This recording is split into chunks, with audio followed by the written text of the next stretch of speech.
నీ అభివృద్ధి అందరికీ తేటగా కనబడి నిమిత్తము వీటిని మనస్కరించుము, వీటి అందే సాధకము చేసుకున్నాము.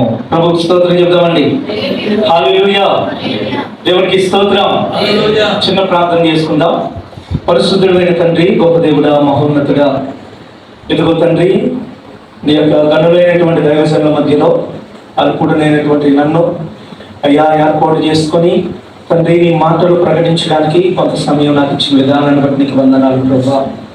అయ్యా మాట్లాడుతూ ఉండగా నా జ్ఞానం కాదు, తెలివి కాదు ప్రభా, మీరు మాతో ఉండి అయ్యా తండ్రి మీరు ఏదైతే నీ యొక్క ప్రజలకు సేవకులకు అందించాలని ఆశపడ్డారో ఆ మాటలను దైవజనులకు సూటిగా తేటగా మీరు మాట్లాడి నా జీవితంలో వింటున్నటువంటి మా అందరి జీవితాల్లో గొప్ప మేలుకరమైనటువంటి పరిచర్యల అభివృద్ధిని అనుగ్రహించండి. యేసుక్రీస్తు నామములో ప్రార్థిస్తున్నాం తండ్రి, ఆమేన్. హల్లెలూయా, హల్లెలూయా. దేవుని బిడ్డలారా, ఈ యొక్క ప్రత్యేకమైనటువంటి సమయంలో దేవుని యొక్క వాక్యంలో అపోస్తలుడైనటువంటి పౌలు గారు పరిశుద్ధాత్మ ప్రేరణతో ఈ యొక్క తిమోతి గారికి పత్రికను రాస్తూ ఉన్నాడు. కాబట్టి పౌలు గారికి సహాయకంగా ఈ యొక్క తిమోతి గారి పరిచర్యలు నడుస్తూ ఉన్నప్పుడు అనేకమైన సంఘాల్లో పౌలు అనేకమైన సంఘాలను స్థాపించిన తర్వాత అన్ని సంఘాల్లో తాను ఉండలేడు కాబట్టి ఆయా స్థలాల్లో ఆయా సంఘాల్లో ఒక్కొక్క సేవకుడు అక్కడ ఏర్పాటు చేసుకుంటూ తన పరిచర్యను ముందుకు కొనసాగిస్తున్నటువంటి సమయంలో ఈ తిమోతి గారిని కొరింథీ పట్టణంలో, అలాగే ఫిలిప్పీ సంఘంలో, కాబట్టి ఎఫెసస్ సంఘంలో తిమోతి గారిని పరిచర్య నిమిత్తం ఏర్పాటు చేసినటువంటి ఆ యొక్క సందర్భంలో తిమోతి గారు సంఘంలో ఎలా ఉండాలో, సేవలో ఎలా ఉండాలో, వ్యక్తిగతంగా దేవుడితో ఎలా ఉండాలో, సంఘానికి వచ్చినటువంటి వారితో ఎలా ఉండాలో అనేకమైన విషయాలు ఈ యొక్క రెండు పత్రికల్లో మనం చూడగలుగుతాం. హల్లెలూయా. ఈ యొక్క తిమోతికి రాసినటువంటి రెండు పత్రికలు, అలాగే తీతుకు రాసినటువంటి పత్రికను సేవకుల పత్రికలు అనేసి పిలవడం జరుగుతూ ఉంటది. హల్లెలూయా, హల్లెలూయా. దేవుని బిడ్డలారా, ఈ యొక్క తిమోతి గారికి రాసినటువంటి పత్రికలో అద్భుతమైనటువంటి మాట మొదటి నుంచి అనేకమైన విషయాలు ప్రస్తావన చేసుకుంటూ వచ్చి వ్యక్తిగతంగా ఎలా ఉండాలో అనేకమైనటువంటి మాటలు రాసిన తర్వాత ఏమంటే ఇక వ్యక్తిగతమైనటువంటి విషయాలను ముగిస్తూ ఈ మాటను ప్రస్తావన చేస్తూ ఉన్నాడు పౌలు గారు. తిమోతి, నీ అభివృద్ధి అందరికీ తేటగా కనబడాలా. దేవునికి స్తోత్రం చెప్దామండి. హల్లెలూయా. దేవుని బిడ్డలారా, ఈ మాట ఈ యొక్క పగటికాల సమయంలో పరిశుద్ధాత్మ దేవుడు మనతో మాట్లాడుతున్నాడు. దేవుని యొక్క సేవలో ఎదుగుతున్నటువంటి మన జీవితాల్లో ప్రభువు యొక్క చిత్తం ఏంటి అంటే మన యొక్క అభివృద్ధి ప్రజలందరూ చూడగలగాల, లోకం చూడగలగాల, తోటి విశ్వాసులు చూడగలగాల, సేవకులు చూడగలగాల. హల్లెలూయా. వాక్యం చెప్తుంది నీ అభివృద్ధిని అందరూ తేటగా చూడాలి. ఏమండి అనే మాట ఇక్కడ ఎంతో అద్భుతంగా రాయబడింది. హల్లెలూయా, హల్లెలూయా. దేవుని బిడ్డలారా, ఎందుకంటే దేవుని యొక్క సేవకులుగా మనం అభివృద్ధి చెందాలి అంటే అది ప్రభువు యొక్క చిత్తమై ఉంది. ఏమండి వాక్యంలో రాయబడింది కదా, యోహాను సువార్త 15వ అధ్యాయంలో మనందరికీ తెలిసినటువంటి మాటలే కాబట్టి ఉన్న సమయం తక్కువ ఉంది కాబట్టి దేవుని బిడ్డలారా, నేను రిఫరెన్స్లు ఏమంటే చదివించాలని ఆశపడట్లేదు. యోహాను సువార్త 15వ అధ్యాయంలో రాయబడినటువంటి మాటల్లో నువ్వు ఫలించుట వలన నా తండ్రి మహిమపరచబడతాడు. హల్లెలూయా. మీరు ఫలించుట ద్వారా నా శిష్యులుగా పిలువబడతారు అని వాక్యంలో రాయబడింది. ప్రభుకి స్తోత్రం. హల్లెలూయా. నిజమేనండి. మన యొక్క జీవితంలో మన సేవలో ఫలింపు అభివృద్ధి లేకపోతే దేవుని సేవకులుగా మనం పిలువబడడానికి అర్హులము కాదు అన్నట్లుగా అక్కడ ఎవరు యేసుక్రీస్తు ప్రభువారు యోహాను సువార్త 15వ అధ్యాయంలో మాట్లాడుతూ ఉన్నాడు. మన ద్వారా తండ్రికి మహిమ రావట్లేదు అనే విషయాన్ని మనం గమనించాలని అక్కడ వాక్యంలో ప్రభు రాయించాడు. దేవునికి స్తోత్రం. హల్లెలూయా. దేవుని బిడ్డలారా, అయితే ఎవరు అనేకమైనటువంటి విషయాలు దేవుడు నాతో మాట్లాడినప్పటికీ అంత చెప్పడానికి నేను ఇష్టపడట్లేదు, కానీ ఒక 3 విషయాలు నేను జ్ఞాపకం చేసి వాక్యాన్ని ముగించాలని ఆశపడుతూ ఉన్నాను. దేవుని బిడ్డలారా, మనము మనకి దేవుడిచ్చినటువంటి ఈ పరిచర్యలో అభివృద్ధి చెందాలంటే ఏం చేయాలి? ఎప్పుడు మన సేవలో మనం అభివృద్ధి చెందగలుగుతాం? ఎప్పుడు మన యొక్క జీవితంలో మనం ఎవరిని దేవుడిచ్చినటువంటి పనిలో మనం ఎప్పుడు అభివృద్ధి చెందగలుగుతాం అనే విషయాలు కనుక మనం జ్ఞాపకం చేసుకుంటే, దేవుని బిడ్డలారా, యోహాను గారు ఎవరిని ఒక పత్రికను 3వ పత్రికను రాస్తూ 2వ వచనంలో మాట్లాడతాడు. అక్కడ సేవకుడికి రాస్తూ ఆ పత్రికను ఏమంటాడో తెలుసండి. ఆ పత్రికలో నీవు ఆత్మలో వర్ధిల్లుచున్న ప్రకారము అన్ని విషయాలలో వర్ధిల్లుము, సౌఖ్యంగా ఉండాలని నేను నీ కొరకు ప్రార్థిస్తున్నాను అన్నాడు. హల్లెలూయా. దేవునికి స్తోత్రం చెప్తామండి. కాబట్టి అక్కడ పరిశుద్ధాత్మ దేవుడు యోహాను గారి ద్వారా ఆ యొక్క పత్రికలో ప్రస్తావిస్తున్నటువంటి మాట ఏంటంటే, నీవు ఆత్మలో వర్ధిల్లుచున్న ప్రకారము. కాబట్టి అన్ని విషయాల్లో వర్ధిల్లుచు సౌఖ్యంగా ఉండాలనేది దేవుని యొక్క చిత్తమై ఉంది. హల్లెలూయా. మనం అన్ని విషయాల్లో వర్ధిల్లాలంటే మొదటిగా ఆత్మలో వర్ధిల్లాలా, కాబట్టి ఆధ్యాత్మిక జీవితంలో వర్ధిల్లాలా, మన వ్యక్తిగతమైనటువంటి జీవితంలో వర్ధిల్లాలా. మొదట ప్రభువుకు కావాల్సింది మన వ్యక్తిగతమైనటువంటి జీవితం, తర్వాత పరిచర్య. ప్రభుకు స్తోత్రం చెప్తామండి. హల్లెలూయా. నీ వ్యక్తిగతమైనటువంటి జీవితాన్ని మనం ప్రక్కన పెట్టేసి నేను సేవలు ఎదుగుతున్నా, పరిచర్యలో ప్రయాసపడుతున్నా, పరుగులు పెడుతున్నానంటే ఆ సేవ దేవునికి ఇష్టకరంగా ఉండకపోవచ్చేమో. ప్రభుకు స్తోత్రం చెప్దామా. హల్లెలూయా. అందుకే దేవుని బిడ్డలారా, మన పరిచర్యలో దేవునికి ఇష్టంగా ఏమండి ఆయన కోరుకున్నటువంటి ఆత్మీయ జీవితంలో మనం అభివృద్ధి చెందడానికి 3 మాటలు వాక్యంలో స్పష్టంగా రాయబడి. మొదటి మాట చూడండి, మార్క్స్ వార్త 13వ అధ్యాయం 13వ వచనంలో రాయబడి ఉంటుంది. అక్కడ ఒక అద్భుతమైనటువంటి విషయాన్ని ప్రస్తావన చేస్తూ, ఆయన కొండకి తనకి ఇష్టమైన వారిని పిలవగా వారు ఆయన యొద్దకు వచ్చిరి. ప్రభుకు స్తోత్రం చెప్తామండి. హల్లెలూయా. యేసు ప్రభువును అనేక వేల మంది వెంబడిస్తున్నటువంటి ఆ సమయంలో గమనించి, ఇదే ఈ యొక్క 3వ అధ్యాయంలో ఉన్నటువంటి సందర్భం మనకి లూకా సువార్తలో 6వ అధ్యాయంలో మనకు కనబడుతుంది. హల్లెలూయా. 12వ అధ్యాయంలో 6వ అధ్యాయంలో మనకి కాబట్టి 6వ అధ్యాయం 12వ వచనంలో మనకు కనబడుతూ ఉంటది. ప్రభుకు స్తోత్రం చెప్దామండి. కాబట్టి ఆయన కొండెక్కి ప్రార్థించుడి యందు రాత్రి గడిపెను అనే మాట అక్కడ ఉంటది. ఆ రాత్రి గడిపినటువంటి ప్రభువుకి ఎందుకు వచ్చిన తర్వాత కాబట్టి వేల మంది ఉన్నటువంటి ప్రజల్లో నుంచి ఒక 12 మందిని అపోస్తలులుగా ఏర్పాటు చేసుకున్నాడు. హల్లెలూయా. ఆ 12 మంది ఎలాంటి వారు అని ఇక్కడ ప్రస్తావన చేస్తున్నాడు మార్కు గారు. కాబట్టి ఎలాంటి వారంట? తనకిష్టమైన వారు. ప్రభుకు స్తోత్రం చెప్దామా. హల్లెలూయా. ప్రభు వారిని వేల మంది వెంబడించినప్పటికీ ఆ వేల మందిలో ఈ 12 మంది ఆయనకి ఇష్టమైనటువంటి ప్రజలను పిలుచుకున్నాడు. ఆయనకి ఇష్టమైనటువంటి ప్రజలను పిలిచి తన తర్వాత ఆ పరిచర్య నడిపించేటటువంటి ఆ యొక్క భాగ్యమును వారికి అనుగ్రహిస్తూ వారిని ఎందు నిమిత్తము ఏర్పాటు చేసుకున్నాడో ఈ యొక్క 14వ వచనంలో రాస్తూ అంటాడు, వారు తనతో కూడా ఉండినట్లును దయ్యములను వెళ్ళగొట్టు అధికారము గలవారై స్వార్థను ప్రకటించుటకు వారిని పంపవలనని ఆయన 12 మందిని నియమించెను. ప్రభుకు స్తోత్రం చెప్దామండి. హల్లెలూయా. దేవుని బిడ్డలారా, మొట్టమొదటిగా ఏర్పాటు చేయబడినటువంటి 12 మంది విద్య లేనటువంటి పామరులు. హల్లెలూయా. చదువు సంజలు లేనటువంటి వ్యక్తులు, ధైర్యము చాలనటువంటి వ్యక్తులు, విశ్వాసము లేనటువంటి వ్యక్తులు, సరైన ప్రార్థనా జీవితం లేనటువంటి వ్యక్తులు. హల్లెలూయా. ప్రభు ఏర్పాటు చేసుకున్న వారిలో ఏమండి ఆ 12 మంది యొక్క గుణగణాలను కనుక మనం ధ్యానిస్తే మనకు ఆశ్చర్యం కలుగుతూ ఉంటుంది. ఇలాంటి వ్యక్తులను దేవుడు ఎలా ఏర్పాటు చేసుకున్నాడు అనిపిస్తూ ఉంటుంది సువార్తల్లో. కానీ అపోస్తల కార్యాల గ్రంథాన్ని కనుక మనం ధ్యానం చేస్తున్నప్పుడు అనిపిస్తూ ఉంటది, అరే అక్కడ వీరి జీవితం ఎలా ఉంది, ఇక్కడ వీరి బ్రతికి ఎంత అద్భుతంగా ఎలా మార్చబడింది. హల్లెలూయా. తర్వాత కాలంలో వీరు ధైర్యాన్ని చూసి ఆశ్చర్యపడ్డారు. తర్వాత కాలంలో వీరు ప్రసంగాలకు వేల మంది ఆకర్షితులయ్యారు. తర్వాత కాలంలో వీరు నడుస్తుంటే అద్భుతాలు జరిగినాయి. తర్వాత కాలంలో దేవుని బిడ్డలారా దినదినము నూతనమైన ఆత్మలు వీరి ద్వారా సంఘాల్లో చేర్చబడుతూ ఉన్నాయి. హల్లెలూయా. ప్రారంభమేమో ఎందుకు పనికిరానటువంటి వారిగా ప్రారంభించబడిన వీరి జీవితాల్లో తర్వాత కాలంలో ఎంత అభివృద్ధి ఎలా వచ్చిందండి. తర్వాత కాలంలో ఎంత ఆశ్చర్యకరమైనటువంటి సేవ వీరు ఎలా చేయగలిగారండి అంటే, ఇక్కడ ప్రభు వీరికి ఇచ్చినటువంటి 3-4 పనుల్లో మొదటి పని ఏంటో తెలిసింది, తనతో కూడా ఉండినట్లు. ప్రభుకు స్తోత్రం చెప్పండి. ఒక సేవకుని దేవుడు ఏర్పాటు చేసుకున్న తర్వాత నిజమేనండి, స్వార్థ ప్రకటించడానిక, దెయ్యాలు వెళ్ళగొట్టడానిక, సంఘాన్ని స్థాపించడానిక, అపోస్తలుడుగా నువ్వు ప్రభు పరిచయంలో వాడబడ్డానిక, బాధకుడుగా అనేకమైన ప్రాంతాలు తిరిగి మనం వాక్యాన్ని ప్రకటించడానిక అనడానికన్నా ముందుగా ప్రభు మనల్ని ఏర్పాటు చేసుకున్నది ఆయనతో ఉండడానికి. ప్రభుకు స్తోత్రం చెప్తామండి. హల్లెలూయా. దేవుని బిడ్డలారా, నేటి సంఘాలు అభివృద్ధి చెందడానికి, నేటి సేవ ఫలభరితంగా ఉండలేకపోవడానికి కారణం ఏంటంటే, సేవకులు అన్ని విషయాలు బిజీ అయిపోయారండి. ప్రార్థన చేసావా అన్నని ఎవరినన్నా అడగండి, ఎక్కడన్నా ఖాళీ ఉండట్లేదు. ఎక్కడన్నా వాక్యం చదవడానికి తీరుగా దొరకట్లేదు. హల్లెలూయా. దేవుని బిడ్డలారా, అన్ని విషయాలు బిజీ అయిపోయారు. ప్రభువు చెప్పినటువంటి మొదటి విషయాన్ని వదిలేశారు. హల్లెలూయా. బేసిక్ లేకుండా వ్యక్తి అభివృద్ధి చెందలేదు కూడా. ఏమండి అక్షరాలు రాని వ్యక్తి కాలేజీకి వెళ్ళిపోతాడు చెప్పండి, అవునా కదండి? హల్లెలూయా.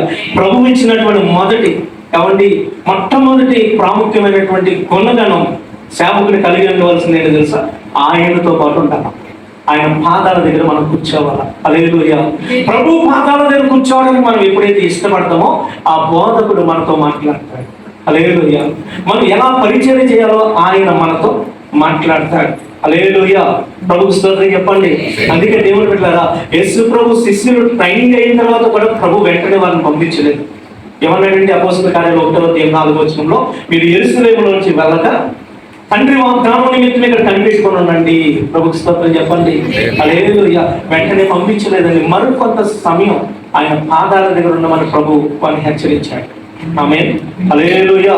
ప్రభుకి స్తోత్రం చెప్తామండి. హల్లెలూయా. హల్లెలూయా. దేవుని బిడ్డలారా, అనేకుల జీవితాల్లో ప్రభు పాదాల దగ్గర ఉండేటటువంటి ఆలోచనలు తగ్గిపోయి, వ్యక్తిగతంగా నేను ఎదగాలి కదా, వ్యక్తిగతంగా నాకు దేవుడికి సరైనటువంటి సంబంధాన్ని నేను పట్టుకోవాలి కదా అనే ఆలోచనలు నేటి సేవకుల్లో తగ్గిపోయినాయండి. ఆయనతో ఉండేటటువంటి ఆత్మీయ జీవితంలో అలాంటి ఆలోచనలు తగ్గిపోయినాయి. అందుకే ఇర్మియా గారు తన యొక్క గ్రంథంలో రాస్తూ ఉంటాడు, 10వ అధ్యాయము 23వ వచనం అనుకుంటాను. దేవుని బిడ్డలారా, కాపరులు పశు ప్రాయులై ఆయన ఏదో విచారణ చేయట్లేదు కాబట్టి వారి మందలు చెదిరిపోతున్నాయి. ప్రభు స్తోత్రం చెప్పండి. హల్లెలూయా. ఆయన యొక్క విచారణ చేయట్లేదు కాబట్టి మందలు అభివృద్ధి అవుతున్నాయి అంటలేదండి, సంఘాలు డెవలప్ అవుతున్నాయి అంటలేదండి. ఆయన దగ్గర ఎప్పుడైతే మనం గడపడం మానేస్తామో మన మందలు చెదిరిపోతాయి, మన సంఘాలు అభివృద్ధిలోనికి నడిపించబడలేదు. ప్రభు స్తోత్రం చెప్తామండి. మన సంఘాలు అభివృద్ధి అవ్వాలన్నా, మన సేవ అభివృద్ధి అవ్వాలన్నా మొదటి లక్షణం మనం ప్రభువు యొక్క పాదాల దగ్గర కూర్చోవాలి. దేవునికి స్తోత్రం చెప్దామా? హల్లెలూయా. గట్టిగా చెప్దాం. హల్లెలూయా. దేవుని బిడ్డలారా, అలాగే మనకు చిన్న మాట ఇందులోనే ప్రభు అంటాడు కదా, ఇది యోహాను సువార్త 15వ అధ్యాయంలో ఆయనతో అంటుకట్టకపోతే, మనం ఆయనలో ఉండకపోతే నువ్వేమి చేయలేవు. హల్లెలూయా. నా యందు గనక నీవు ఉండకపోతే నీ వల్ల ఏమి కాదని తీర్చి చెప్పండి. ప్రభు స్తోత్రం చెప్దామా? హల్లెలూయా. దేవుని బిడ్డలారా, మొదటిది పరిచయం చేయాలా నిజమే, సేవలు వెళ్ళాలి నిజమే, అనేకమైన ప్రాంతాలకు తిరగాల నిజమే, దేవుని పరిచయం విస్తరింప చేసుకోవాలి నిజమే. కానీ అన్నిటికన్నా ప్రాముఖ్యంగా దేవునితో గడపాలి, ప్రభు సన్నిధిలో మనం గడపాలనే ఆలోచన, ఆ సమయం మనం దేవునికి ఇవ్వగలిగితే ఆయన మనం అభివృద్ధిలో కనిపిస్తాడు. ప్రభు స్తోత్రం చెప్దామా? రెండవ మాటను కూడా మనం జ్ఞాపకం చేసుకుందాం. లూకా సువార్తలో దేవుని బిడ్డలారా 2వ మాట రాయబడి ఉంటుందండి. మనం అభివృద్ధి చెందాలంటే ఆ రెండవ విషయం ఏంటంటే నేర్చుకోవాలి అనే ఆశ మనలో ఉండాలి. ఏముండాలండి? నేర్చుకోవాలి. ఎక్కడ నేర్చుకోవాలి? ఆయన పాదాల దగ్గర. ఈరోజు నేర్చుకోవడానికి యూట్యూబ్లు చూస్తున్నారు, నేర్చుకోవడానికి ఎవరో రాసి పెట్టిన ప్రసంగాలు చూస్తున్నారు సేవకులు. హల్లెలూయా. కాబట్టి దేవుని బిడ్డలారా, ఈరోజు ఫాస్ట్ ఫుడ్ ఎక్కువైపోయింది. ఏ ఫుడ్? బయట ఎక్కువైపోయింది, సంఘాల్లో కూడా. హల్లెలూయా. జంక్ ఫుడ్ వల్ల ఆరోగ్యం ఎంత చెడిపోతుందో, ఈ ఫాస్ట్ ఫుడ్ సేవకుల వల్ల సంఘాలు కూడా అంతే చెడిపోతాడు. ఏంటంటే ఫాస్ట్ ఫుడ్, ఈయన ప్రభు పాదాల మీద కూర్చోడు, యూట్యూబ్ చూస్తాడు, లేదంటే గూగుల్లో సెర్చ్ చేస్తాడు, ఒక 4 పాయింట్లు వెతుక్కుంటాడు. దేవుని బిడ్డలారా, ఇంకా అది పట్టుకొని నిలబడి ఎటు చెప్తున్నాడు, ఏం చెప్తున్నాడు కూడా అర్థం లేకుండా సేవలో మాట్లాడుతూనే. పోయినసారి పాలరాజయ్య గారు అనుకుంటా ఒక అద్భుతమైన మాట క్రీస్తుదాస్ అయ్య గారు యొక్క సంఘంలో చెప్పారు కదా. హల్లెలూయా. ప్రభు స్తోత్రం చెప్పండి. సేవకుడు ఎక్కడెక్కడెక్కడెక్కడెక్కడో తిరిగి మొత్తానికి ఎక్కడ ముగిస్తున్నాడో కూడా తెలియకుండా ప్రసంగాలు ముగిస్తున్నాడు. హల్లెలూయా. లేదు బిడ్డలారా, నేర్చుకోవాలనే ఆశ నీలో ఉంటే ఆయన మంచి బోధకుడు, ఆయన వల్ల నేర్పించగలిగిన వాడు ప్రపంచంలో ఎవడు. హల్లెలూయా. ఎందుకండి యేసు ప్రభు ఈ భూమి మీదకి వచ్చి విధేయతను నేర్చుకున్నాడంట. తాను పొందిన శ్రమల వలన ఆయనే విధేయత నేర్చుకుంటే ఆయన బిడ్డలంగా మనం ఎంత నేర్చుకోవాలి? ప్రభుకి స్తోత్రం చెప్దామండి. అందుకే యెషయా గ్రంథం 50వ అధ్యాయంలో ఒక అద్భుతమైన మాట రాయబడి ఉంటుంది కదా, 4-5 వచనాల్లో, అయ్యా వినుబుద్ధి నాకు పుట్టించు. ఏం బుద్ధి? వినుబుద్ధి. శిష్యుడికి తగినటువంటి నోరు నాకు దయచేయి. హల్లెలూయా. ప్రభువు కోసమైనటువంటి వాగ్దానం అది, ప్రభువు కోసం రాయబడినటువంటి మాట అది. హల్లెలూయా. ఏమండి, దేవాది దేవుడే భూమి మీదకి వచ్చిన తర్వాత వినే బుద్ధి కావాలని కోరుకుంటుంటే మానవ మాతృలుగా ఆ దేవాది దేవుని పరిచయం చేసే మనకి ఈ వినే బుద్ధి లేకపోతే ఎట్లా? హల్లెలూయా. కొంతమంది వాక్యం వినరండి, కాబట్టి కొంతమంది వాక్యాన్ని వినరు. ప్రభుత్వం చెప్పండి, మనకు వినే బుద్ధి ఎవరు మాట్లాడినా మనం వినడానికి నేర్చుకోవడానికి ఉండాలి. మా దగ్గర ఒక అన్నుండేవాడు అగస్టిన్ అన్నని, ఆయన పేరు అగస్టిన్ అన్నే. ఆయన రీసెంట్ గా గిన్నిస్ బుక్ లో ఏమంటే వరల్డ్ రికార్డ్ ఆయన సాధించాడు ఆ మ్యూజిక్ క్లాస్ పెట్టి. ఆయన ఒక అద్భుతమైనటువంటి మాట చెప్పేవాడు, ఎప్పుడు నేర్చుకోవాలనే ఆశ ఎప్పుడైతే తగ్గిపోతో ఏమంటే అభివృద్ధి ఆగిపోతుందంట. మొక్కలో ఒక చెట్టులో అభివృద్ధి పెరిగేటటువంటి గుణం ఎప్పుడైతే చచ్చిపోతో కుళ్ళిపోవడం ప్రారంభం అవుతుందంట. అర్థమైందండి? ఎవరి పెరగడం ఆగిపోయిన దగ్గర నుంచి కుళ్ళిపోవడం ప్రారంభమవుతుందంట. హల్లెలూయా. లేదండి, మన జీవితాల్లో ఆశతో ముందుకెళ్ళాలి. యేసు ప్రభు తన శిష్యులను 12 మందిని ఎందుకు ఏర్పాటు చేసుకున్నారో తెలుసా? వారికి ఆశ నేర్చుకోవాలని. ఏంటి ఆశ? ఎవరు లూకా సువార్త 11వ అధ్యాయం మొదటి 2 వచనాలు చదివితే, అయ్యా మాకు ప్రార్థన ఎలా చేయాలో రావట్లేదు, మాకు ప్రార్థన నేర్పించారు అడిగారు. హల్లెలూయా. మత్తయి సువార్త 13వ అధ్యాయము దేవుని బిడ్డలారా అక్కడ మనం చదువుకుంటే కనుక మత్తయి సువార్త 13వ అధ్యాయంలో 26వ వచనం అనుకుంటాను. ఏమండి, అక్కడ మనం 13:36లో అక్కడ మనం చదివితే యేసు ప్రభు బోధన చేస్తుంటే, అయ్యా ఈ ఉపమాన భావం ఏంటో మాకు నేర్పించని అడుగుతున్నారు. హల్లెలూయా. మార్క్స్ సువార్త 9వ అధ్యాయము 28, 29 వచనాల్లో, అయ్యా ఈ దెయ్యాన్ని మేము ఎందుకు ఎడగొట్టలేకపోయాం, మా వల్ల ఎందుకు అవ్వలేదు, మాలో ఏం లోపం ఉంది, నేర్చుకోవాలనుకుంటున్నారు. హల్లెలూయా. స్తోత్రం చెప్పండి. అందుకేనండి ఆనాటి యేసు ప్రభు యొక్క శిష్యులు ప్రారంభం ఎలా ప్రారంభించినా ముగింపు మాత్రం అద్భుతంగా ముగించారు. ప్రభుకు స్తోత్రం చెప్దామండి. హల్లెలూయా. హల్లెలూయా. కాబట్టి మనం ఎప్పుడైతే మనకి తెలియలేని విషయాలు ప్రభు పాదాలను నేర్చుకోవడానికి ఇష్టపడతామో దేవుడు బిడ్డలారా ఆయన అద్భుతంగా నేర్పించగలిగిన దేవుడు. ఆమేన్. కాబట్టి 17వ అధ్యాయం లూకా సువార్త 17:5 అంటాడు, అయ్యా మా విశ్వాసాన్ని వృద్ధి పొంది చేయాలని ప్రార్థన చేశారు. అంటే మేము విశ్వాసంలో ఎలా ఎదగాలో మాకు తెలియలేదు, మా విశ్వాసం వృద్ధి పొందించి ప్రభువా నేర్చుకున్నారండి ప్రతి విషయాన్ని. అందుకే ఎవరిని యేసు ప్రభు తమతో ఉన్నప్పుడు ఆ మార్క్స్ సువార్త 4వ అధ్యాయం చివరి వచనాల్లో ప్రభువుతో కూడా ప్రయాణం చేస్తున్నటువంటి వీరు తుఫాను వచ్చినప్పుడు భయపడిపోతూ ఉన్నారు. బోధకుడా నశించిపోతున్నావు, నీకు చింత లేదా అన్నారు. మరి తర్వాత కాలంలో పేతురుని పట్టుకెళ్ళి జైల్లో పడేస్తే హాయిగా నిద్రపోయాడు. స్తోత్రం చెప్పండి. దిగులు లేదు, చింత లేదు. ఎందుకో విశ్వాసంలో నిలకడైపోయాడు. హల్లెలూయా. ఎవరి దేవుని మాట మీద ఒకప్పుడు దేవుని మీద విశ్వాసం లేని ఎవరిని భక్తుడిగా సేవలు అడుగుపెట్టిన పేతురు తర్వాత కాలంలో ప్రభు మాట మీద విశ్వాసంతో యేసయ్య ఏమన్నాడంటే పేతురుతో, యోహాను సువార్త 21వ అధ్యాయంలో ఏమని మాట్లాడాడైనా దేవుని బిడ్డలారా ఆ మాటను మనం కనుక జ్ఞాపకం చేసుకుంటే యోహాను సువార్తలో 21వ అధ్యాయం 18, 19 వచనాలు కనుక మనం చదివితే ప్రభు అంటాడు పేతురు గారితో, ఇదిగో నీవు మంచి వృద్ధాప్యమందు నీకు ఇష్టం కాని చోటుకు వెళ్ళిపోతావు. హల్లెలూయా. అది పేతురు యొక్క మరణాన్ని గురించి ప్రవచనం. పేతురుని పట్టుకెళ్ళి జైల్లో వేసిన తర్వాత ఈ మాట గుర్తొచ్చింది పేతురికి. నా యేసయ్య చెప్పాడు, నా వృద్ధాప్యం వచ్చేంత వరకు ఎవడు నన్ను ఏమి చేయలేదు, ఇది నా దేవుని మాట. స్తోత్రం చెప్పండి. చుట్టూ 14 మంది సైనికుల మధ్యలో హ్యాపీగా నిద్రపోయాడండి. అంతకు ముందు రోజే యాకోబును చిరస్యాగం చేసి చంపేయారంట. తర్వాత ఈ పస్కా పండుగ కానీ ఇన్ని కూడా చంపుతాం అని 14 మంది సైనికులను కావలు కడితే దేవుని మాట మీద ఉన్న విశ్వాసంతో హ్యాపీగా నిద్రపోవడం అది. స్తోత్రం చెప్పండి. నిజమేనండి. అందుకే వారు నేర్చుకోగలిగారు, అభివృద్ధిని చూడగలిగారు. దేవుని బిడ్డలారా నిశ్చింతగా దేవుని సేవలో దేవునికి స్తోత్రం. హల్లెలూయా. 3వ విషయాన్ని కూడా నేను చెప్పి అయ్యగారు సమయం ఇస్తే వాక్యాన్ని అయిపోయింది. అయ్యగారు ఇచ్చిన సమయం. హల్లెలూయా. ప్రభు స్తోత్రం చెప్పండి. 3వ మాటను కూడా నేను జ్ఞాపకం చేసి వాక్యాన్ని ముగిస్తాను. 3వ మాట, పని చేయాలనే భారం మా ఏంటి మాట్లాడాలి. సేవకుడు ఉండాల్సినటువంటి 3వ లక్షణం ఏంటంటే పని చేయాలని. హల్లెలూయా. ప్రభు స్తోత్రం చెప్పండి, గట్టిగా చెప్పండి. హల్లెలూయా. కాబట్టి ఈ 3 లక్షణాలు మన ప్రభువులోనే ఉన్నాయి. మొదటిది ఏంటి? ఆయన సన్నిధిలో గడపడానికి సమయం. యేసు ప్రభు పరిచర్యకి వెళ్ళడానికి ముందు 40 దినాలు ఉపవాసం ఉండి ఆయనతో గడిపి ఆత్మబలంతో సేవను ప్రారంభించారు. హల్లెలూయా. ఏమండి, ఆయన వ్యక్తిగతంగా తన జీవితంలో బలం పొందుకోకుండా సేవలోకి వెళ్ళలేదు. హల్లెలూయా, హల్లెలూయా.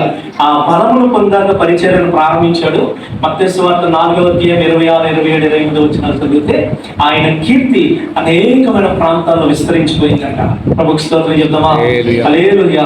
దేవుని బిడ్డలారా, ఆయన పాదాల చెంత నుంచి ప్రారంభించబడిన సేవ తప్పకుండా అనేకమైన ప్రాంతాల్లో విస్తరిస్తుంది. ఆమేన్, హల్లెలూయా.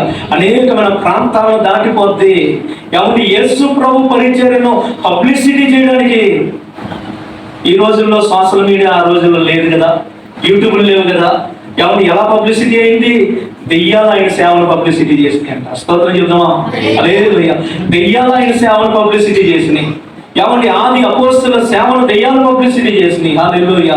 దేవుని బిడ్డలారా, పబ్లిసిటీ చేసుకునేంత సత్తా మనకు లేకపోవచ్చు, కానీ ప్రభు పాదాల దగ్గర ఉంటే ఎవరు నీకు విరోధంగా ఉన్నవాడు కానీ నీ సేవను పబ్లిసిటీ చేస్తారు దేవుడు. ప్రభుకు స్తోత్రం చెప్దామా? హల్లెలూయా. రెండవది, నేర్చుకోవాలని ఆశ ఉంటే ఆయన నీకు నేర్పిస్తాడు. ఏమండి, వారు నేర్చుకున్న విషయాలు బైబిల్లో రాస్తే ఈ రోజు కోట్ల మంది విశ్వాసులు అవి చదువుకుని ఆత్మీయతలు ఎదగలుగుతున్నారు. ఎవరు వాళ్ళు? విద్య లేని పామరులు కదా, ఎవరు వాళ్ళు? చేపలు పట్టుకునే వాళ్ళు కదా. హల్లెలూయా. దేవుని బిడ్డలారా, ప్రభువు దగ్గర నేర్చుకోగలిగితే ఈ ప్రపంచంలో ఎంత విద్యావేత్త అయినా మన దగ్గర చప్పుడు చేయకుండా కూర్చొని వాక్యం వినాల్సిందే. దేవునికి స్తోత్రం చెప్దామా? హల్లెలూయా. మూడవ మాట, పని చేయాలనే భారం. ఈ మాట చెప్పిన వాక్యాన్ని ముగిస్తాను. దేవుని బిడ్డలారా, యేసుక్రీస్తు ప్రభు వాళ్ళ భారాన్ని మనం చూడొచ్చు. యోహాను సువార్త 4:అధ్యాయంలో ఎవరి మనం చదివితే అక్కడ అద్భుతమైనటువంటి మాటలు మనకు రాయబడుతూ ఉంటాయి. యేసుక్రీస్తు ప్రభువారు సమరయ మార్గాన్ని వెళ్ళవలసి వచ్చాను అనే మాటతో ప్రారంభమవుతుంది. వెళ్ళవలసి వచ్చిన తర్వాత అలసిపోయాడు. అక్కడ ఒక బావి ఉంది, ఆ బావి దగ్గర కూర్చున్నాడు. ఆకలేస్తుంది. శిష్యులు ఏమండి భోజనం కొనికి రావడానికి వెళ్ళాడు. బాగా గొంతెండిపోయింది. పక్కనే సమరయ స్త్రీ నీళ్లు చేదుకుంటుంటే ఆమె దగ్గరికి వెళ్ళి, అమ్మ నాకు కొంచెం నీళ్ళు ఇస్తావా, తప్పిదవుతుంది అని అడిగాడు. అంటే యేసు ప్రభు దేవుని బిడ్డలారా ఆ ప్రాంతంలోకి వెళ్ళినప్పుడు ఎవరిని ఎలా వెళ్ళాడని రాయబడింది? నడవడానికి ఓపిక లేదు, కూర్చున్నాడు. హల్లెలూయా. రెండోది, బాగా ఆకలి అవుతుంది. శిష్యులు భోజనానికి వెళ్ళారు. బాగా దప్పిక అవుతుంది. ఏమండి, చివరికి ఆవిడ దగ్గరికి వెళ్ళి వాటర్ కూడా అడుగుతూ ఉన్నాడు. మరి తర్వాత 30వ వచనం దగ్గరికి వెళ్ళేటవాడికి ఇప్పుడు శిష్యులు భోజనం కొనుక్కొచ్చారు. మరి తింటున్నాడా? అట్లాంటి యేసు ప్రభు శిష్యులు ఊళ్ళోకి వెళ్ళమని భోజనం పట్టుకొని వచ్చారు. మరి తింటున్నాడండి. ఏమంటున్నాడో, మీకు తెలియని ఆహారం నాకు ఇక్కడ సిద్ధం అవుతుంది. హల్లెలూయా. స్తోత్రం చెప్పండి. ఏంటండి భారం ఏంటిది? నేను ఎలాగైనా ఒక ఆత్మను రక్షించాను. నేను ఇంత అన్నం నేను పక్కన పెట్టిన పర్లా, ఈ పూట తినకపోయిన పర్లా ఈ ఆత్మ నశించిపోతేమోనని భారం. దేవునికి స్తోత్రం చెప్పండి. ఈమెకి ఎలాగైనా సరే ఈమెనే దేవుని రాజ్యానికి చేర్చాలనే భారం. హల్లెలూయా. ఆ ఒక్క ఆత్మ వరకు ప్రయాస ఆ పట్టణం యొక్క రక్షణకి ఎవరి తర్వాత కాలంలో తోడ్పడలేదా? ప్రభుకి స్తోత్రం చెప్దామా? దేవుని బిడ్డలారా, ఒక ఆత్మ వరకు యేసు ప్రభు రాత్రి తుఫానులో ఎవరిని ఆ సముద్రాన్ని దాటి అవతలకి వెళ్ళాడు. అవునా కదమ్మా? సముద్రం దాటి అవతలకి వెళ్ళి ఎంతమంది స్వార్థ ప్రకటించాడండి? గెరాసేనుల దేశంలో ఒకటి కదా. ఆ దెయ్యం పట్టిన వాడికి స్వార్థ ప్రకటించినాక మా దేశం నుంచి వెళ్ళిపోయాయంటే వాళ్ళు తిరిగి రాలేదా? ఒక్కడి కోసం సముద్రం దాటిపోయాడు అయినా. హల్లెలూయా. ఒక ఆమె కోసం ఆకలి బాధను చంపుకున్నాడు అయినా. హల్లెలూయా. దేవునికి స్తోత్రం చెప్దాం. ఈ భారం నేటి సేవకులుగా మనలో ఉంటే దేవుని బిడ్డ మనలను దేవుడు అభివృద్ధి చేస్తాడు. మన పరిచర్యలు అభివృద్ధి చేస్తాడు. మన సంఘాలు అభివృద్ధి అవుతాయి. హల్లెలూయా. ఏమండి, పేతురు గారు కూడా చూడండి, అపోస్తలుల కార్యాలు 10వ అధ్యాయంలో రాయబడి ఉంటుంది. దేవుని బిడ్డలారా, బాగా ఆకలి అవుతుందంట. కింద వాళ్ళు ప్రిపేర్ చేస్తున్నారంట. మిద్ది మీదకి ఎక్కి పరవశుడైపోయాడు. హల్లెలూయా. పరవశుడైపోయాడండి. తన ఆలోచన ఫుడ్ మీద లేదు, తన ఆలోచన వేరే విషయాల మీద లేదు. హల్లెలూయా. దేవునికి స్తోత్రం చెప్తామండి. అందుకే ఆయన ప్రసంగం చేస్తుంటే వేల మంది మార్పులతో చేస్తున్నారు. ఆయన ప్రసంగం చేస్తున్న అనేక మంది హృదయాలు మండించబడుతూ ఉన్నాయి, పడవబడుతూ ఉన్నాయి. దేవునికి స్తోత్రం చెప్దాం. హల్లెలూయా. గట్టిగా దేవునికి స్తోత్రం చెప్తామండి. దేవుని బిడ్డలారా, ఎప్పుడైతే ఈ 3 లక్షణాలు కలిగి ఉన్నారో వీళ్ళు ఎలా అభివృద్ధి చెందారో తెలుసండి. ఒకప్పుడు భయముతో నిండబడిన వాళ్ళు ధైర్యంగా దేవుని సేవలకు ముందుకెళ్ళారు. ఒకప్పుడు ఎవరి రూపాంతర పర్వతం మీద యేసుక్రీస్తు ప్రభువారు అక్కడ గడిపి కిందకు వస్తే మార్క్స్ 9వ అధ్యాయంలో ఒక దెయ్యాన్ని నిలబట్టలేకపోయారు. కింద తండ్రి ఏమన్నాడో, అయ్యా నీ వల్ల నవ్విద్దా? ఎవరిని అమ్మ ఎవరినన్నాడు ఆ మాట? అట్లా యేసు ప్రభువుని అన్నాడు. ఎవరు ఆ దెయ్యం పట్టినోడు తండ్రి.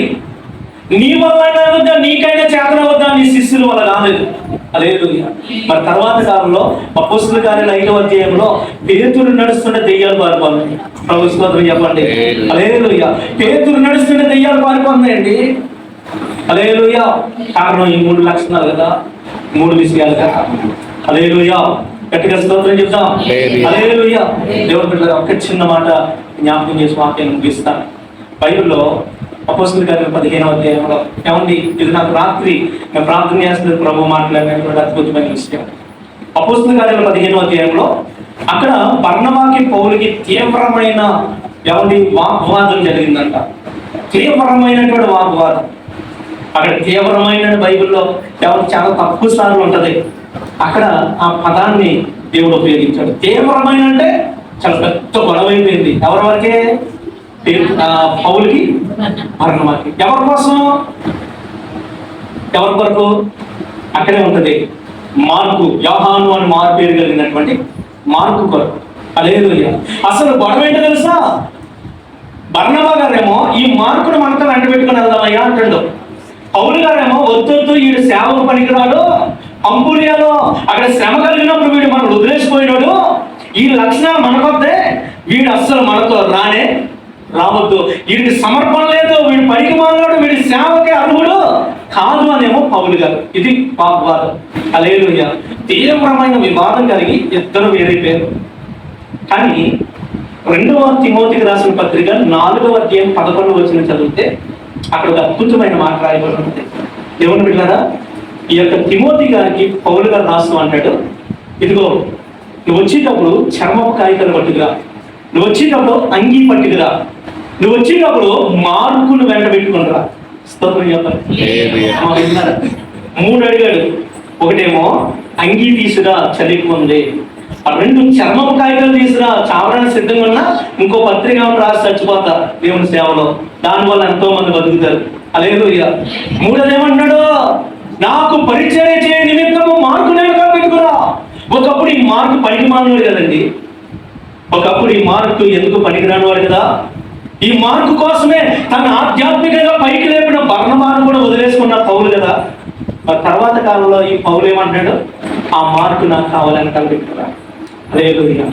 దేవుని బిడ్డలారా, మార్కు అదే స్థితిలో ఉండిపోలేదండి. తన జీవితాన్ని మార్చుకుంటూ వచ్చాడు, తన పరిచర్యను అభివృద్ధి చేసుకుంటూ వచ్చాడు, తన శిష్యత్వాన్ని అది అభివృద్ధి చేసుకుంటూ వచ్చాడు. హల్లెలూయా. దేవుని బిడ్డలారా, ఒక అద్భుతమైన దైవజనుడితో 14 పత్రికలు రాసిన దైవజనుడితో రిజెక్ట్ చేయబడిన అదే మార్కు 66 పుస్తకాల్లో ఒక పుస్తకం తన పేరుతో రాయగలిగిన కృపలోనికి అభివృద్ధి చెందాడు. దేవునికి స్తోత్రం చెప్పాలి. హల్లెలూయా. మార్కు సువార్త యేసు ప్రభు శిష్యులు ఒకటి రాసింది కాదు. సేవలో ఈడు పనికిరాడురా అని నిరాకరించబడిన మార్కు గారి చేత రాయబడింది. దేవునికి స్తోత్రం చెప్తామా? హల్లెలూయా. ఇది కదా అభివృద్ధి అంటే. దేవుని బిడ్డ, మన జీవితంలో ప్రియ సహోదరులారా, సేవకులారా, మన జీవితంలో ప్రభు పాదాల దగ్గర కూర్చోగలిగినటువంటి జీవితం, ఆయన దగ్గర నేర్చుకోవాలనే ఆశ, ఆయన పనిలో పరిగెత్తాలనే భారం మనలో ఎప్పుడైతే ఉంటుందో, మార్కును పనికిరాని మార్కును ఉన్నతమైన శిఖరాల మీద నిలబెట్టినటువంటి దేవుడు. హల్లెలూయా. ధైర్యము లేని యేసయ్య ఆయన ఎవరో నాకు తెలియదని అబద్ధాలు అనేటువంటి పేతురుని అద్భుతమైనటువంటి సేవకుడిగా, సంఘ పెద్దగా, ఆది సంఘాన్ని స్థాపించగలిగినటువంటి గొప్ప సేవకుడిగా మార్చినటువంటి దేవుడు. హల్లెలూయా. మన సేవను అభివృద్ధి చేయగలరు, మన సంఘాలను దేవుడు విస్తరింప చేయగలరు, మన పరిచర్యలో గొప్ప కార్యాలు చేయడానికి దేవుడు మనల్ని ఇంకా కృపగలరు. అటు కృప దేవుడు మనందరికి దయచేయను గాక. చిన్న ప్రార్థన చేసుకుందాం. అందరు తలలో వచ్చండి, కళ్ళు మూసుకోండి. చిన్న ప్రార్థన. ఈరోజు దేవుడు మన నుండి, సేవకులుగా మన నుండి నువ్వు ఎన్ని ఆత్మలు సంపాదించో అది సెకండరీ. రెండవది, మొదటిది ఏంటో తెలుసా? మీ ఆత్మీయ జీవితం ఎలా ఉంది? మీ ఆత్మీయ జీవితం ఎలా ఉంది? ఇది ఫస్ట్. ఇది మొదటిది. మన జీవితానికి మొదటిది ఏంటో తెలుసండి, మన సేవకులమే కానీ ఆయన పాదాల దగ్గర కూర్చొని జీవితం దేవుడు కోరుతూ ఉన్నాడు. ఆయన పాదాల దగ్గర కూర్చోవాలని ఆ జీవితాన్ని ప్రభు మనలో అడుగుతూ ఉన్నాడు. ఆయనతో ఉండడానికి ఏర్పాటు చేసుకున్నాడు.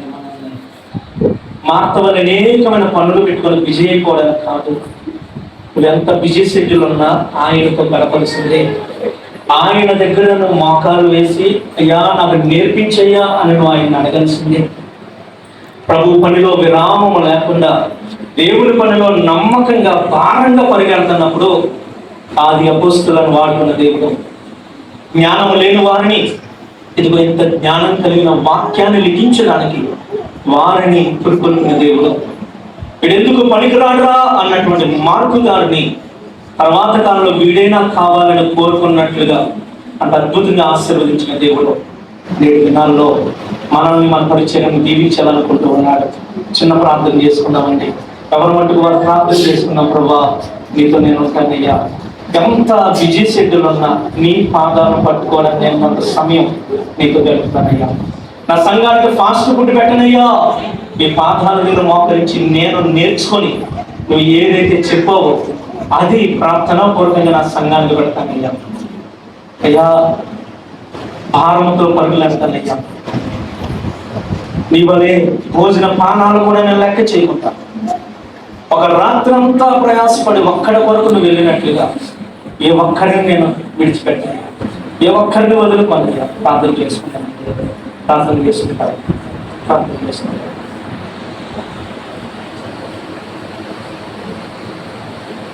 చేసుకుందాం. చక్కటి విషయాలు పరిశుద్ధాత్మ దేవుడు రాస్తున్న మరుగుపరచు. ఈ జులై మాసము మన సహవాసం మీటింగ్ తెలియజేసే చక్కటి విషయాలు ప్రభు స్తుతిస్తూ ఒకసారి మనం పరిశీలన చేసుకోవచ్చు. ప్రభు నీ సన్నిధిలో గడిపే అయ్యా, నీ పాదసములో గడిపే కుటుంబం ఇచ్చాడు. నీకు వందనాలు. నీ దగ్గర నేర్చుకునే అనుభూతి మాకు నేర్పించండి. నీకు వందనాలు. నీ పని చేసే కృపను మాకు ఇచ్చి ప్రార్థన చేసుకున్నా